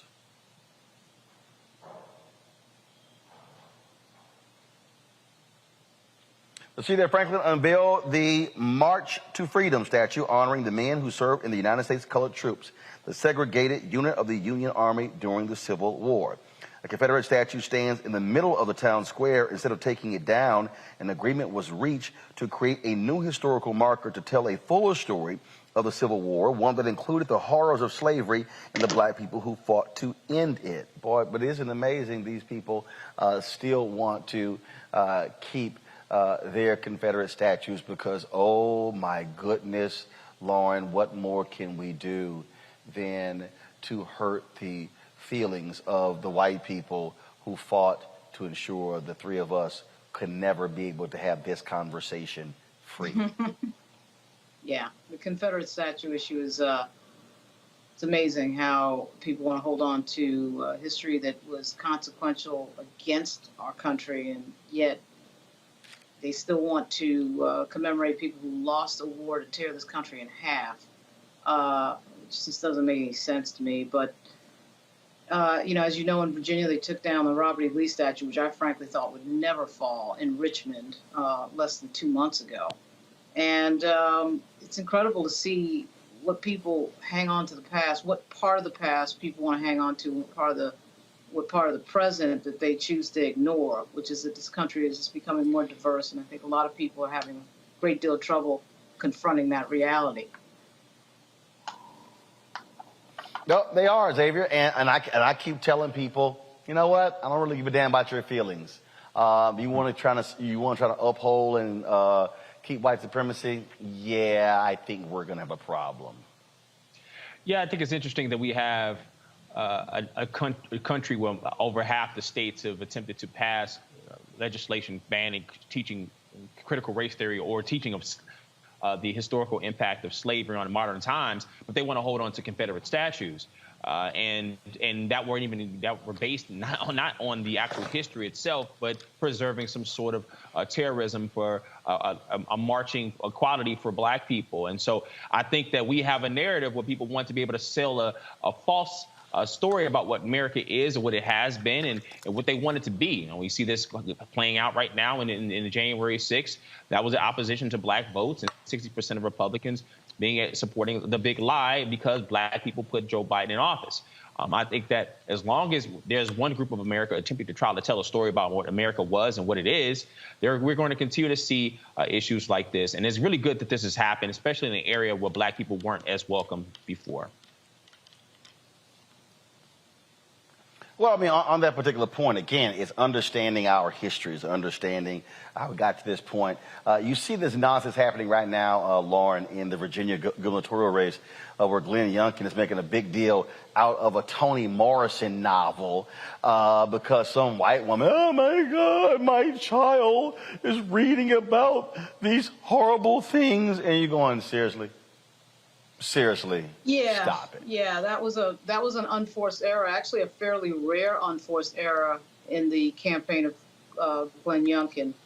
And I've gone to a few of his events. The last one I went to was in Norfolk on Monday. And they're really running it on a presidential campaign level. But that was a big boneheaded mistake. He does have as one of his top advisors somebody who advised Ted Cruz. And as you can see from this beloved thing, they just can't help themselves. They just had to have the obligatory hysterical white woman video as part of their campaign, which seems to be the staple of all Republican campaigns, particularly in the South. 4 years ago, what they tried to do was vilify Hispanics with an MS-13 related campaign, trying to make Ralph Northam, country doctor from the Army, into an MS-13 member, which was one of the most ridiculous things you've ever seen. This is what Ed Gillespie lost on. He lost by 8 points, I'm convinced, because of that stupidity at the end of his campaign. Out and out, in-your-face racism. On this, Glenn Youngkin is not going quite that far. His consultants seem to be a little bit more savvy. They're running a George W. Bush, Bob McDonnell-style campaign. But that was a mistake. They put some woman on whining about some book that traumatized her snowflake kid who's working for the NRCC. He's like a Republican operative, and she's a Republican operative, sitting in one of the richest counties in the United States. That would be Fairfax, Virginia, whining about, my son has to read some book. It was a stupid ad. It was a huge mistake. And I don't think it actually moves the needle that much, because the people who would care are voting blue and the people who don't care are voting red. But, I mean, this race is going to come down to a 5%. And now there's rumors that Trump might show up. If he does show up, McAuliffe is definitely going to win, because the undecideds are definitely going to go blue. But that's not confirmed. But that was a big unforced error by unnecessary distraction and a stupid commercial. And he's got it pinned to the top of his Twitter account. The thing that Xavier yesterday on Morning Joe, Joe Scarborough did this commentary talking about Republicans and how they keep attacking blacks, focusing on race. And I'm sitting there going, you just figured that out, Joe? Joe said ever since Joe Biden was elected, the right-wing media has focused their attention on black people. Listen, that's been the attention. That was and it's like, no, Joe. First of all, it's so dumb. No, Joe, ever since Nixon was elected. Yeah, I mean, it's almost like he just found out he had a calling to be able to be woke. And when he found out maybe people are tuning in to watch a show, I mean, because I mean it's clear as day what's going on, and it's clear it's been going on for a while. When Republicans want to seize power, the boogeyman is the black man. That's this is old as this country has been around as long as this has been since black folks been free in this country. That's been the tool of weaponized racism since the Civil War. Lauren, I really did get a kick out of Joe Scarborough, this revelation. It was like, oh my God, what Republicans are doing? They're attacking black people. Yeah. I mean, I don't understand. Joe Scarborough is from Florida. He was a member of Congress from Florida, conservative. And from time to time, he does say things on the air which would, obviously acknowledge that there's a racial component in so much of our politics and so much of our history. And then at other times, he says something boneheaded like that. I'm not sure what is so, hard to remember about George Wallace's famous quote, which I won't completely say on the air, about not being out N-worded. And what is so hard to remember about Lee Atwater, who's that's basically modern politics. We're not going back to the Civil War era. I mean, we're just talking about really the last 50, 55, 60 years. And so Joe Scarborough should be able to remember that history. It is Lee Atwater. It's the Southern strategy. It's Barry Goldwater. They always do this in these campaigns. And, of course, with Donald Trump sitting around, it's getting more brazen. This idea of, I mean, really ever since, if you go back, ever since George Wallace's run for the presidency, we can point to the specific moment in campaigns where black people are used as a scare tactic to make white people vote Republican. Okay, so, I mean, obviously Ronald Reagan had the welfare queen thing. And, I mean, we see it certainly on the state level all the time in these races. We're going to see it. I was surprised, actually, we saw it in Virginia this round because Youngkin's people have been very careful about what they've been doing. But it's like they can't help themselves. They always think that they've got to get white people scared to come out and vote. And they're so not willing. No. They do. Yeah, I mean, it's amazing that they just cannot do it. Just one cycle, they can't get away from it, and they run this ad with this woman, which I just thought it was ridiculous. This woman is not some housewife sitting around that they just happen to find. They did have another commercial of a white female Democrat who voted for McAuliffe the first time when he was governor in 2013 to 2017 that's voting Republican. This is not some person from nowhere. This is a Republican operative. So the entire thing is ridiculous. But it was meant to get us into the thing of scaring white people into the voting booth. And I am amazed at how stupid that move was. I don't know why I'm amazed, but I am for this particular. Well, that's driven by the fact that they're targeting the improper narrative about children, scaring moms and kids. They're teaching kids to be afraid and not to be uncomfortable. And that's the narrative of using the boogeyman of critical race theory being taught, which is taught in universities and higher education and not in schools, and instead of real education in terms of America's history, in terms of racism. But that's a whole other topic. And they're using that as a narrative to be able to push people and say, I don't want this to happen to my kids. I don't want my kid to think differently. I don't want to be able to not have control over my children because of the narratives being taught. And it's happening from state to state to state and election to election. And that's now the tactic to be being used to be put in office now. But what doesn't make sense in Virginia Robert, specifically, we got what makes no sense is you're competing for 6% of the vote in Virginia. That 6% is a moderate swing 6%. That we're not Utah, it's not Oregon. So who you try to get with these extreme tactics you already have. That voter is already voting for you. So I could never figure out why they think this type of politicking, which is obviously trying to drive fear into an electorate on race, works with a swing voter. That makes no sense to me. I want to pull Robert into this. Robert, he's back. We lost him a little bit earlier.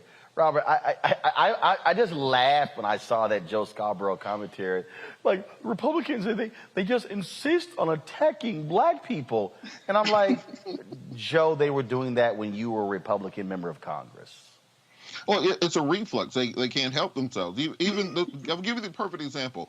2 or 3 weeks ago, when we had the issue of the migrants coming across the Texas border from Haiti, you had Democrats dead to rights. All you had to do was double down on the treatment of Haitian migrants coming across the border as Republicans. Say, look, this is exactly what we told you Joe Biden was. We told you about Jim Crow Joe and all that stuff. They couldn't even do that. They couldn't take the layup. They decided to double down on the side of the Border Patrol agents whipping the Haitians crossing the border. That is how deeply entrenched racism is in the Republican Party. Oh, wait. Then you had Donald Trump going, they're bringing AIDS with them.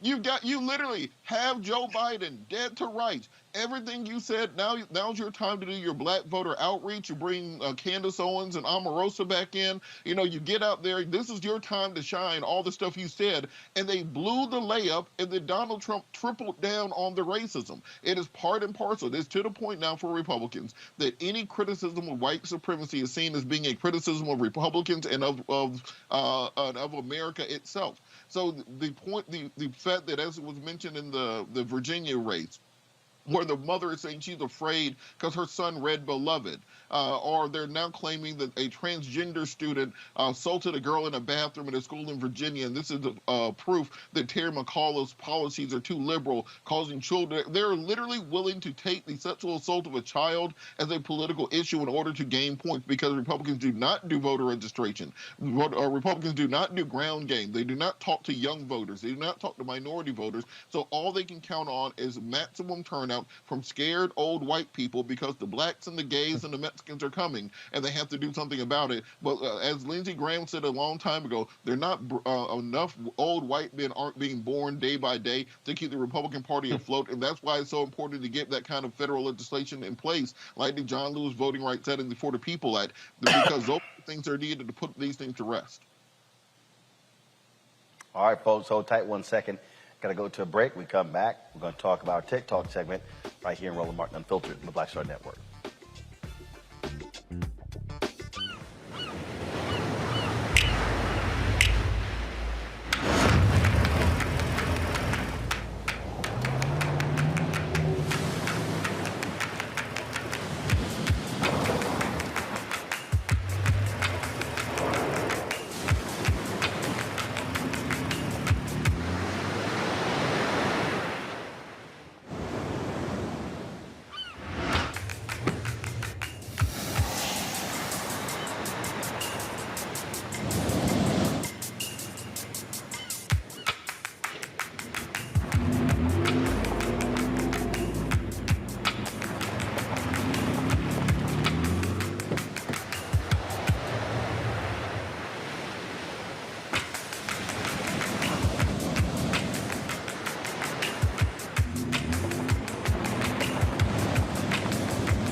Maureen is saving big holiday shopping at Amazon. So now she's free to become Maureen the Merrier.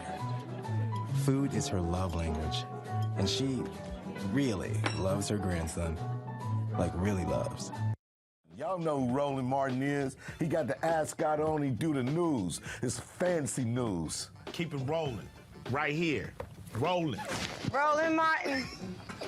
Right now. You are watching Roland Martin Unfiltered. I mean, could it be any other way? Really? It's Roland Martin.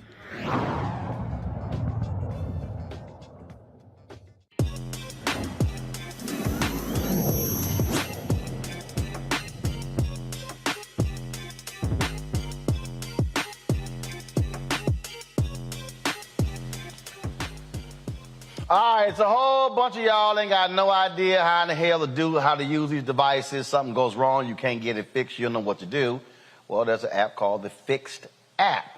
Joining us right now and talk about it is the CEO about this, Luke Cooper. They're, of course, they're out of Baltimore. So, Luke, how did you do this mobile on demand? So explain how it works, because trust me, there are a lot of people, they don't want to go to the Apple store. And got other people got Samsung phones. They don't know what in the hell to do. Something happens. They don't know who to call. You call places now. You're talking to somebody in another country. And then, of course, you're confused. I mean, it's just drama. So exactly what is the Fixed app? Great question. It's great to be with you today, too, Roland. Yeah, the Fixed app came into inception when I dropped my phone on a bus in Boulder. I was there doing a Tech Stars program, and everyone around me had the same reaction. Fortunately, I was in Boulder, Colorado, where people were a little less biased, right? And I could walk around the bus and ask questions. And when I started to ask people why they had the same reaction, it was all because of the complexity, the expense, the inconvenience of going to the Apple store. A lot of people don't know this, Roland, but there are 50,000 daily Genius Bar requests. But there are only like 400 Apple stores. So when I started to think about that math, it just made sense to offer this service to customers. Now the company is owned by Assurant, and I'm excited about the next phase of growth with it.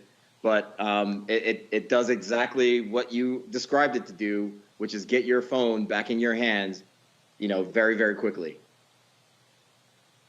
Okay, so how does it work? Meaning, okay, if something happens right now, okay, do they come to me to fix it? I mean, so walk me through the process.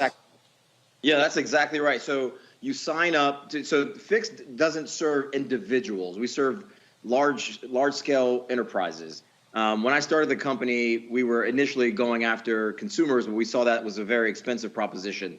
And so we pivoted and began to focus on big companies.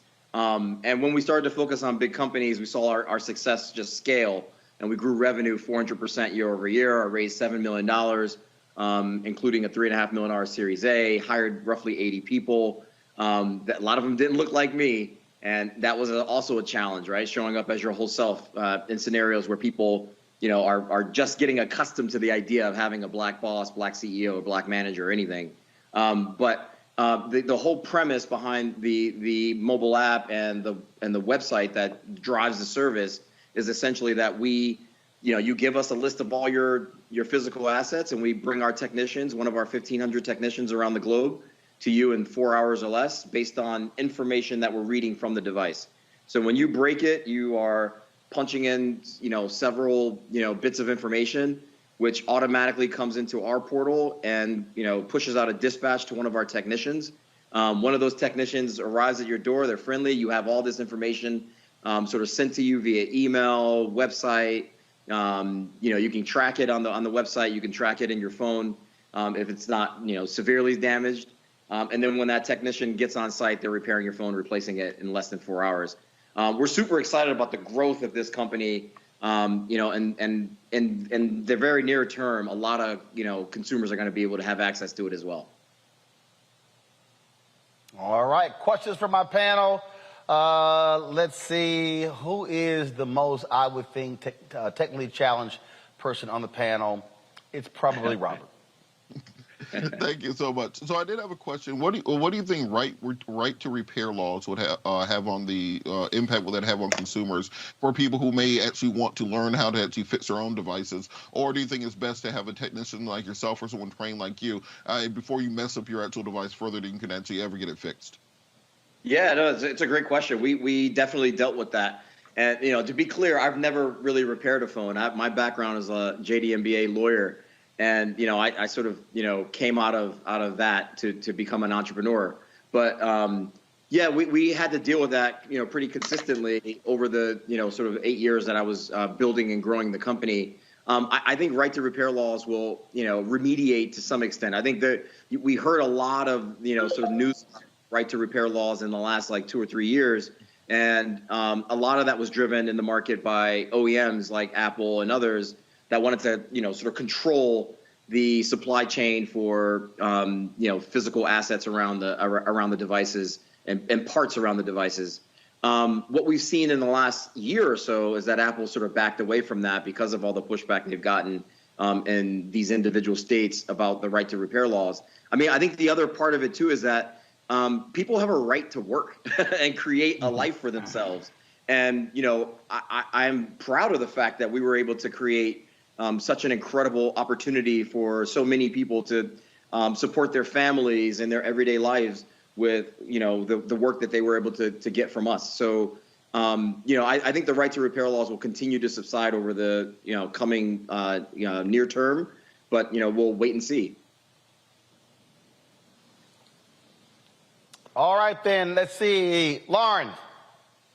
How much of your business is impacted by the fact that, typically when I have some sort of tech problem, I find myself on YouTube trying to fix it, trying to get the instructions on YouTube. And I would say probably 90% of the time that works, even if I don't know quite what I'm doing. So I was wondering how much of your business is impacted by the fact that so much of the information to fix things is sort of free. Yeah, no, you're absolutely right, which is what we noticed in 2014 when we started the company. Individual consumers had lots of options. Like if the Apple Store didn't have an option for you, you could go to YouTube, you could buy a part on eBay, and you could try to fix it yourself.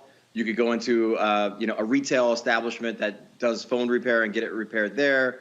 There are a lot of options. And so we chose intentionally not to focus on consumers after the first year, and we instead pivoted it to businesses. Because think about this, Lauren, if you are one of 15,000 employees at a big company, and you are moving throughout the day and your cell phone breaks or your smart device has some challenge, you taking 20, 30, 40 minutes out of your day to go figure that out on YouTube, multiplied across, thousands of employees is detrimental to business. It kills your productivity, has all kinds of negative consequences. And quite frankly, all the IT organization, the folks that work in the IT organization are tracked on these metrics. They want to get you back up and running and productive as quickly as they can. And so when we saw that trend happening, we began to focus on large scale companies and, again, grew revenue 400% year over year, acquiring companies like Home Depot, Carlisle Group, T. Rowe Price, and others. Xavier? Yeah, Luke, I know you talked about the consumer side being more of an expensive proposition, but as you've been able to raise more and more money, I mean, what is Fix It eventually becoming the Uber of getting your phone fixed and becoming, and after you acquire more money? Yeah, no, it's a problem. So just to be clear, I sold the company in 2020, in August of 2020. I'm one of 3 Black founders to reach a 9-figure exit after raising more than $1 million in the whole country. I'm the first Black tech entrepreneur in the state of Maryland and city of Baltimore that's ever done that as well. And I mean, that alone speaks to the problem, right? And you're right, I raised $6.5 million, and raising money, certainly was a challenge for us over the 8 years that we were hustling. But when you look at our cohort, right, the group of founders that were, working on similar ideas or similar products that were indirectly competitive with us, they raised $450 million compared to my 7, right? And so fundraising is a big challenge especially for Black founders, which is, why I do the work that I do to this day. But I think the way that we have evolved the company and the acquisition to a Fortune 300 Assurant has allowed the company now to blossom in a different direction and its own path, without, needing like lots of additional resources. And so, it delights me to no end to now see the company sort of, growing and doing things internationally, expanding across, some of the largest carriers in the U.S., and just see the name everywhere. It is absolutely a badge of honor, one that I know is a pathway for a lot of other Black founders that, come from the same kind of circumstances, the same kind of mud that I come from. All right, then. Luke Cooper, CEO of Fix It app. We certainly appreciate it, man. Thanks a lot. And keep up the great work. Thank you. All right, folks, going to a break. We come back. The actress, Kay Singleton, she talks about, not just acting, a show called Covenant that she created. That's next. Roland Martin Unfiltered, right here on the Black Star Network.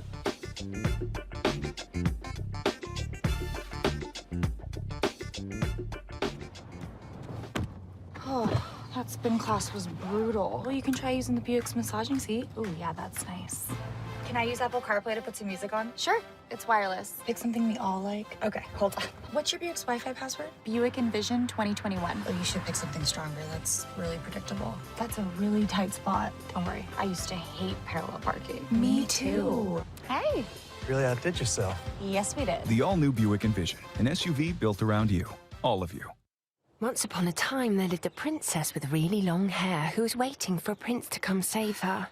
But really, who has time for that? Let's go. Feeling myself. I'm feeling She ordered herself a ladder with Prime one-day delivery, and she was out of there. I want some hood girls looking back at it and a good girl in my tax bracket. Now, her hairdressing empire is killing it.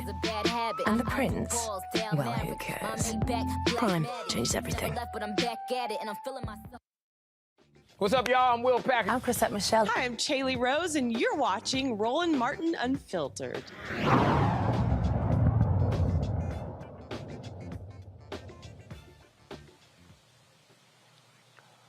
All right, folks, so a lot of TV shows out here. How about one that talks about and deals with the Bible? There's a new show called Covenant, and it really brings it alive. Here is a peek into what the show is about. I think we should get a surrogate. If God wants us to have a baby, we'll have a baby. Now, are you pushing to have this baby because you want to have one? Or are you scared to lose your husband? That was so long ago. Does it matter how long ago it was? Seems like you two have been dating for a while. I'm not used to moving this fast either. Feels right. So right. To the Whitfields. I need someone who's going to take this company into the future. Everything's going to be okay. I'm here for you. Your daddy had a bit of a scare. A scare? He had a heart attack. Here's the key. We have to keep moving forward. We cannot afford not to speak to discrimination and racism. Some guy did a hate speech. It started a riot. A lot of the kids started fighting each other. What the fuck is going on at that school? I'm wondering, Mr. McVeigh, do you take any responsibility for this? I'd like you to meet Malcolm and Serena Fuller. It's so nice to meet you both. I don't trust her. Do you love me, baby? Get her out of here, now! You are immensely loved, and you are responsible for that gift. I've decided to appoint an acting CEO, but I want Aiden to step into that spot. Dad, just for now. But it was supposed to be me to take over the company. Take her outside, drag her around back, and use her for target practice. Oh, hey, man, how you doing?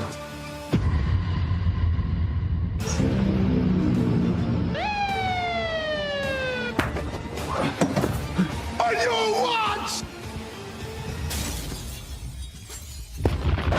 We're here to hold you accountable, and you will be judged. All right, the founder, Kay Singleton, she joins us right now. Kay, how you doing? I'm good. How are you? Happy to be here. All right, so when you and I sat down out at the YouTube Black Summit in Atlanta, 2019, you were talking about writing, want to do your own show, not just acting, and the culmination of this, getting the green light for Covenant.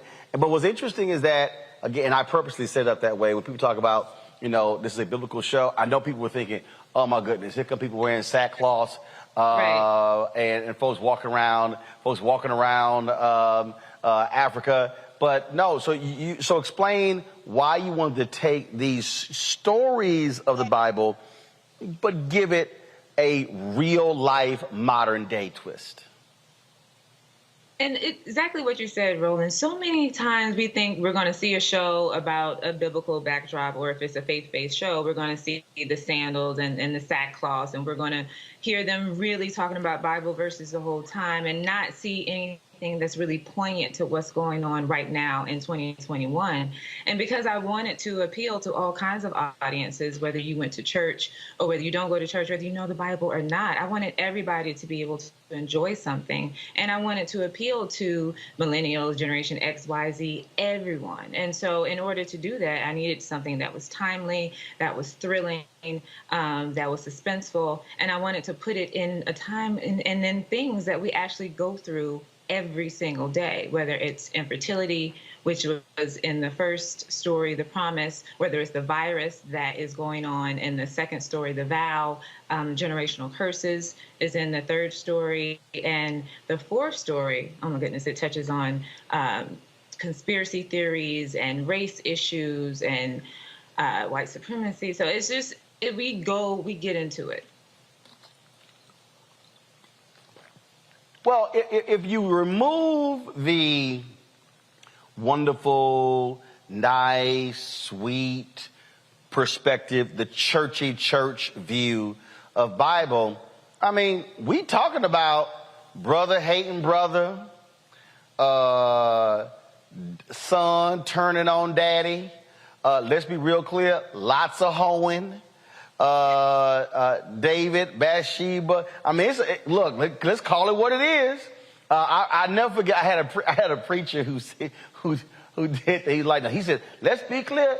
David was a hoe," and the whole church was like, "Oh my God." He was like, "It's biblical." It was hilarious as he talked about it, but it's just speaking truth. Like yo, it's in the book. It was plenty of drama that went on in the book. And that's why it was the perfect premise to use, to be inspired by, because they went through a lot of stuff, whether it was, like you said, cheating and infidelity and killing and all of these things. And because they went through so much, to try to put that in today's time, to me, was simple, but it was also needed so that we could see ourselves in these people and put a new twist on it. And I think it's resonating because so many women, they walked up to me after they saw The Promise. We did a screening for The Promise in Atlanta, and they were talking about how they went through infertility issues and in vitro and the sadness that it brought to them and how they blame themselves and, you know, how they really wanted to be able to give their husband a child. And then when I talked to men, they were conflicted saying, yeah, I don't know if I would want to adopt. I don't know if I would feel some kind of way if my wife couldn't have kids. So it really opens the door for conversation, and that's what I love about it. And then also, if you do know the Bible story, then you can say, "Oh, I know where this was derived from," and so it all plays, and I love that about it. Where's the show airing? So it's going to come every Thursday. We drop a new episode every Thursday on All Black. You can get it on any streaming platform, whether it's YouTube, whether it's you have an iPhone, an Android, or whatever you have, a Roku, you can download the All Black app. We have a new episode every single Thursday. This Thursday, tomorrow, The Vow drops, which is a new story starring Rico Ball, Jasmine Burke, Dwayne Finley, Palmer Williams Jr., and Erica Page, and that drops tomorrow. I'm so excited to see that one and to hear what people think, because we got some really great reviews from The Promise. All right, questions from my panel. Let's see who's probably the most biblical on my panel. Xavier, I guess I'll go with you. Hey. Hi, Faye. Shout out to Brett Dismuke being associated with this show. We saw with, I know this is, you're talking about Marvel, like they have a What If show where they had some of the different storylines that seemingly were on standalone, but eventually they got tied in together. So these episodes are standalone, but will we possibly see some tying together some of these stories in an overarching narrative at some point? Let me tell you, when I say each of these stories can have their own spinoff, and because they're all set in Atlanta, Serena might know Sharif, and they might run into each other. There's so many places that these stories can go, and I'm so excited to see, like, what's the next chapter? Do I want to do a spinoff? Do I want to focus on bringing them all together in a series or keeping them separate in something else? So I'm really excited about that prospect. And then in film, too. So do they need a standalone movie? What I do know is that after people saw The Promise, they wanted to see Serena and Malcolm again. So I'm hoping that happens with every episode. Lauren. What has been like the toughest topic that you have had to address for the show? I'm sure there's been several, but what was the one that really maybe kept you up at night, or almost didn't do it but did? What would that be? I'll tell you two, because it's hard. I'm a Pisces, very indecisive. But the first one, I think, in The Promise, because when Serena talks about she blames herself for waiting so long, for pursuing a career and not having a child earlier. And is it my fault? Because I could have went and had a baby, but I decided to push for my career. That was a real thing that I have a fear of, because, I've been putting that to the side to focus on, let me build this career, let me go after this dream. And what's going to happen if, when I'm ready, that I can't have a child? And so to do that scene was crazy hard, because it was something that I was going through, or I have a real fear of at the same time. And that's just me being super transparent about that. So that was one of the first things that was hard. And then the second thing that I would say is in episode 4, The Enemy, because we do touch on things that are so divisive and so polarizing when it comes to white supremacy, when it comes to race issues and Black Lives Matter and conspiracy theories and QAnon and what drives these people. I had to go into a deep dive about what makes people join these groups.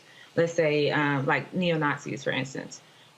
People aren't necessarily born with these kinds of ideals or beliefs, but what drives them to that? And so to get into that world, but to be able to tell a true story, but also understand their vulnerabilities and tell it in a way that I'm not, demeaning one group or the other. And so I think that was difficult. But it's good. We go to the deep end of the pool, for sure. Robert. There's so many stories in the mystical land of Atlanta, but what are some bridges you're not willing to cross? Are there any topics you don't think you'll be covering? A couple years ago, we had a sheriff that showed up in Piedmont Park in a trench coat at midnight, things like that. Or just some of the random things that just happen in Atlanta that seem too ridiculous even for film and television. Are there any bridges you're not willing to cross? I don't think so, because I feel like I'm at a place where I don't mind jumping into those pools of, this is a difficult conversation, but it needs to be had. And so, depending on if I'm the right person to tell it, because I don't want to tell anyone's story that, I don't do enough research on, or I don't know about, or I can't keep it in the right light. If I can tell the story and I've done enough work on it, I feel like there's nothing that we can't explore. I think the Black community needs to have more dialogue in many different areas, and this is the perfect way to kind of spark that. All right, then. Well, Covenant, as you said, is on the streaming platform, All Black.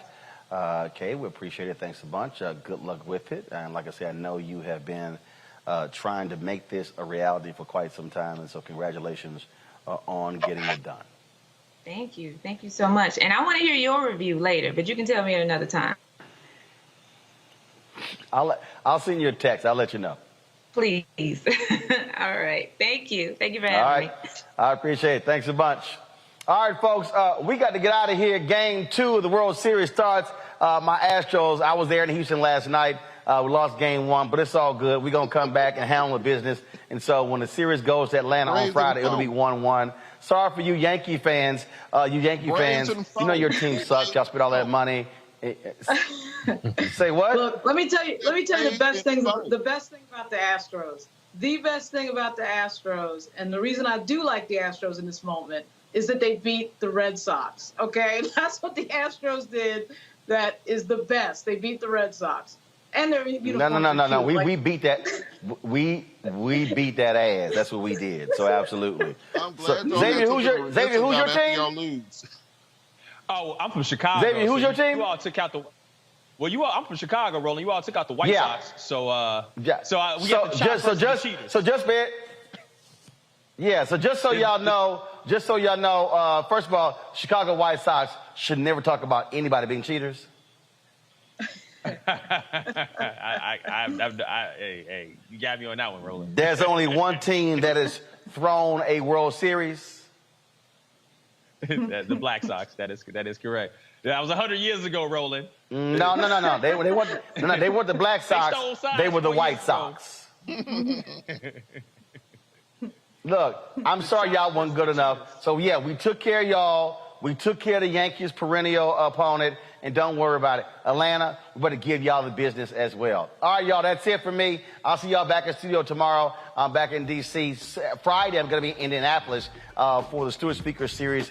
I'm going to be moderating a conversation on activism. Professor Eddie Glaude, also Alicia Garza. We'll be live streaming that right here on the Black Star Network. Also, tomorrow, they've got, of course, protests taking place in D.C. dealing with voting rights legislation. We're going to be live streaming that. Poor People's Campaign, they're going to have their event. We're going to be streaming that. And, of course, Melanie Campbell, her organization, they're going to be having their event as well. We'll be live streaming that. So we always got stuff going, folks.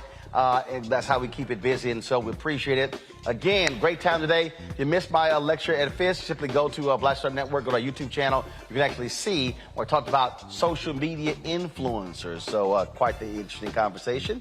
And so look forward to that. And so let me also say this here. If y'all want to join our Bring the Funk, first of all, download the Black Star Network app, please. All the platforms we're on, Apple TV, Android, Apple, Roku, Samsung, Xbox, you name it, Amazon Fire, all the platforms. So get the app. In addition to that, please, we want you to support our Bring the Funk fan club. Every dollar you give goes to support this show. Cash App, $RM Unfiltered. Venmo is RM Unfiltered. PayPal is R Martin Unfiltered. Zelle is Roland@RolandSMartin.com. Roland@RolandMartinUnfiltered.com. I'll be back at Fisk on November 13th for a homecoming, day before my brother's birthday. My brother's birthday is the 13th. Mine is the 14th, so looking forward to that. And so, always good to be here, folks. I appreciate it. I will see y'all tomorrow, where the World Series will be tied 1-1 between the Astros and the Braves. Holla!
To be smart.